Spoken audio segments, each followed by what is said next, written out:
second. And once we get the start, we're going to do all the cars are the same, so it's a little bit hard for us to pick them out. But we'll do our best to give you the best call that we can. And Ken will be able to fill in a lot of the information about the school and about the drivers and those kind of things. So the pace car looks like it's in. They're 2x2, so they're packed up and paired up, coming through turn 14 down the front straightaway. Their eyes are up looking for the green flag. Green flag is out. There it is. They are 2x2. The 14 car jumps to the outside. They're now 3 wide as they go down towards turn 1. Someone's squeezing someone towards the wall. We'll see how it comes out through turn 1. Oh yeah, I thought so. I thought there was going to be an issue. It looks like there's a car into the wall down the front straightaway. Could be 2 cars. Because they were getting, I saw someone squeezing down trying to not let someone through. It looks like the car number 9, which is Dean Lambros, one of the Lambros brothers, has got his nose up against the inside wall right here on the front straightaway.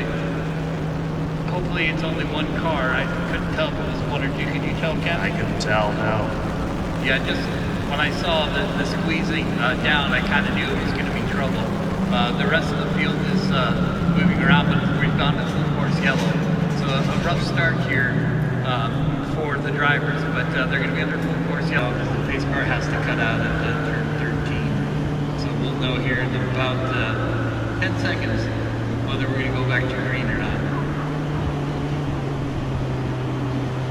It looks like the pace car is coming in, so Goodney's going to be leading the field. He's going to be under his control. The starter is now looking them over, deciding when to give them the green flag. She has it in her hand now. And there it is, it's a green flag. So it looks like Goodney's got a little bit of a jump with the 14th car to the right. Now going to the outside and the head down into turn 1. So it's Goodney on the inside, DeVries on the outside. DeVries has got the momentum. Someone from way back in fourth is also going too, all the way around the outside. So it looks like DeVries is going to take it. It could be, yeah, Goodney's going to hang on to second. Whoever that was in fourth is going to be close to third. Here we go. So DeVries, Goodney, I couldn't see the third car.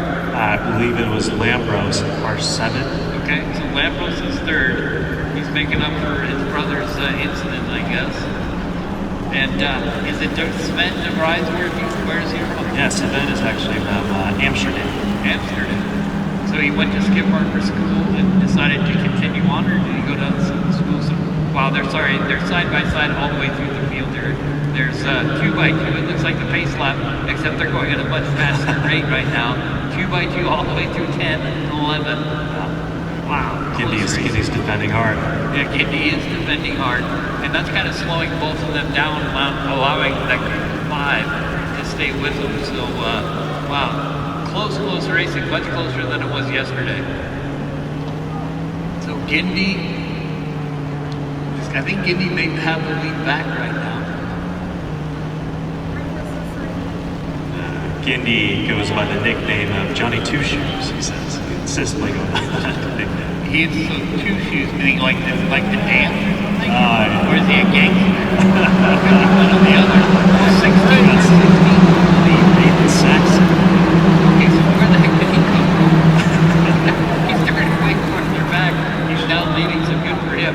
It's Saxon, Reese, Lambros, Adorno, and Gidney is way back in 5th. Hey. Wow. So what can you tell us about Saxon? Yeah, Saxon, so he's 23 years old from Kingston, Rhode Island. And, he's grown up racing Spec Miata, and he says his goal is to beat Scott Dixon today. Wow, I wonder if Scott can hear that right now, and I'm sure Dixon is shivering in his boots. Yeah. Really concerned that someday Saxon will pick his butt. So good for him, gotta have high goals, right? Absolutely. So why not pick the highest goal you can? Yeah, he's also a former participant of our Skip Barber E-Series too, and did quite well. Did he run at Kona a couple weeks ago, or is this his first weekend with us? I'm not sure. Okay. So looks like Saxon's still leading as we work our way towards the segment 2 area. We lose sight of him for a little bit, but here they come into turn 12. through that tight right-hander. They're now coming back to the left in 13. They're going to come into our view once they get on the front straightaway. Got about 10 minutes to go in this race. So down the front straightaway they come. Pretty big lead for him.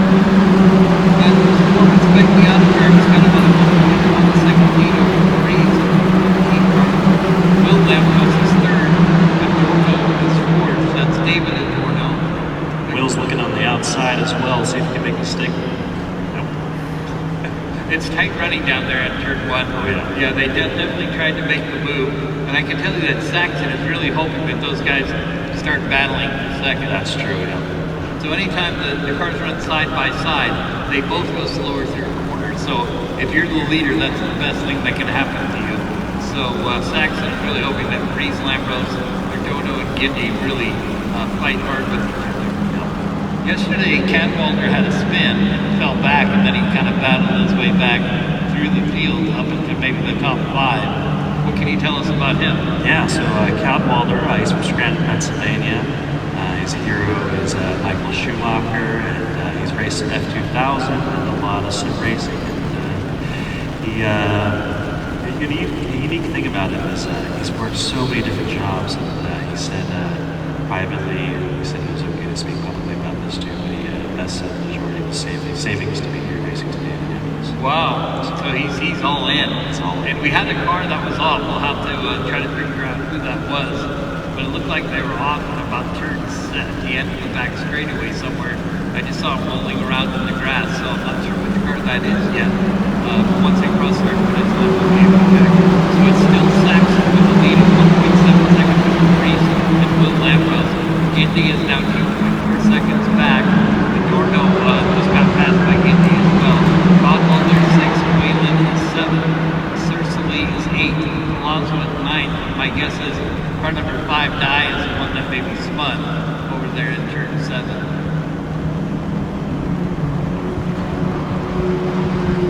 So Adorno, David Adorno, what can you tell us about David? Sure, so David, he goes by DMV Dave because he owns a company called DMV Dave, DMV Express Service. But he's from Woodhaven, New York, and he's asked for experience, and he says practically none. My goal is to race for work, so he never has to work a day in his life, and every day goes by the motto, never give up. I like that. So one thing I did see at COTA was a group picture, and it looked like everyone was having a heck of a lot of fun. It looked more like a slumber party than a race group. You know, usually racers are kind of at each other's throats. Those guys looked like they were having a great time. Oh yeah, absolute blast. I'll say this, and I've worked for a lot of other organizations in the racing industry, but the Skip Barber family today is such a family, and includes all of our participants and our students. That's great. So they're, looks like they're making their way down the street right now. Here he is. Such a family. Yeah, he is good to go now. Down. The Lambros moved up to second. Not sure what happened to Breeze. But Breeze has dropped off a little bit. Gindy is still fourth. He's only a tenth back over there. Looks like Gindy's going to the inside into turn 1. Can't quite make it, get it done. But yeah, Breeze and Gindy were pretty close together there in turn 1. So who's the least experienced racer out here today? Least experienced racer would probably have to be Ryan Cercely and Jack Whalen. Yeah. So tell us their stories. What are they about? Sure. So Jack's from Ithaca, New York, in his early 40s, and asked about his experience. He said almost none. I said asked about his goals. In motorsports, he said almost none. Just to have fun. But he's coached 3 top-level hockey teams. So a hockey coach gone racing. Now I've heard of hockey players going rallying and things. A lot of those Finnish hockey players in the NHL are all big rally guys. I haven't heard of them coming Skip Barber racing before, so that's pretty unique. Sure, yeah.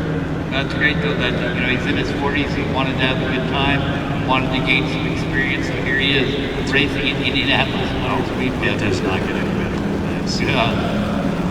And Brian, yeah, Brian's 54 years old and goes by the nickname Doogie Howser. And Dallas, Texas is his starter. And he was an HPD instructor for Porsche, and people kept on recommending to him because he's quite hot to keep pursuing motorsports careers. So, Doogie Howser, I guess he looks like how do you get that name? I asked him to, I guess, some friends one night or some drinks. Drinks are always involved in those kind of names, I guess. Yeah, that kind of happens. So we got, let's see, 4 minutes, 35 seconds to go. And probably get another 2 laps, maybe 3. But Saxon is just very consistent. Although Will Ambrose just set the fastest race lap at 34.3. He gained a tenth of a second on Saxon. Breeze also went green and set his personal best in third. So I'm still shocked that Goody is now back in fifth. And I watched him dominate 3 races in a row. It's nice to see a change and see Saxon up there dominating. Yeah, and all of our students, drivers are still getting used to the cars. To every race, they learn something throughout the season. And we've been so impressed by their ability to problem solve and advance from where they left off. So. Yeah, that's really cool. I can't get over the guy who is a hockey coach who just decides to come out here. The Doogie Howser guy, 53, just give it a wing. I love that. So they crossed the line at 3 minutes and 26 seconds to go. And a 1:30 down laps. So I'm not sure if you guys use a white flag or not. It kind of depends on how quickly he does these laps. But Lambrus, again, he sets the fastest race lap at 30.1, so he's closed it down a couple tenths of a second to lead the Saxon. He's now down 15.2 seconds.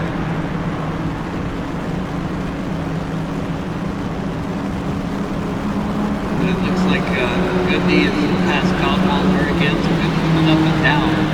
I notice he's now gone purple in sector 1, which means that he's got the fastest time through that sector all race long. So he looks like he's maybe a little angry and wants to get back on that podium. So we'll keep an eye on car number 8, Gidney, and see if he slows down on Breeze. Yeah, Dean, unfortunately, was involved in that accident, was qualified second, and so hopefully Indy doesn't have a problem with his car, but it looks like he is still coming up the race. Yeah, he's kind of bounced back and forth, and again, he's set a good sector time. So that made me wonder if he's fighting back now. Yeah. And they're now coming into our view again. There's no white flag yet, so they're crossing line at 1:55. So this is going to be 2 laps to go. We've got to find the closest man in the plot. Indy does set the new best lap time of the day with a 1:33.3. So he just went 3/4 of a second faster than anybody else. He is 8/10 back from Breeze, who's third. So we'll see if Gidney in 2 laps should be able to catch him. We'll see if he can get by him. Yeah, there goes that third. These cars are rich. Yeah, that's what usually happens to me. I make a point and then they prove that my point is invalid. So that's usually how I work. And it is interesting, late in the race, not everyone, but half of the field has gone green, which means that they've set their best time of the race very late going. So that's kind of cool. It also shows that they're getting experience every lap. They're learning every lap. That's right. It's good to see that happen. It shows you, the more laps you get, the better you're going to be when it comes to driving race cars. Okay, the leaders are now, looks like they're going to be coming down the front straight any minute now. The starter does have the white flag in her hand, so she's looking down towards the IndyCar oval turn 1 area. The white flag is out. Here they come. Saxon still leads. He leads by 1.8 seconds. Other cars in the 33 now. And Goody and Mick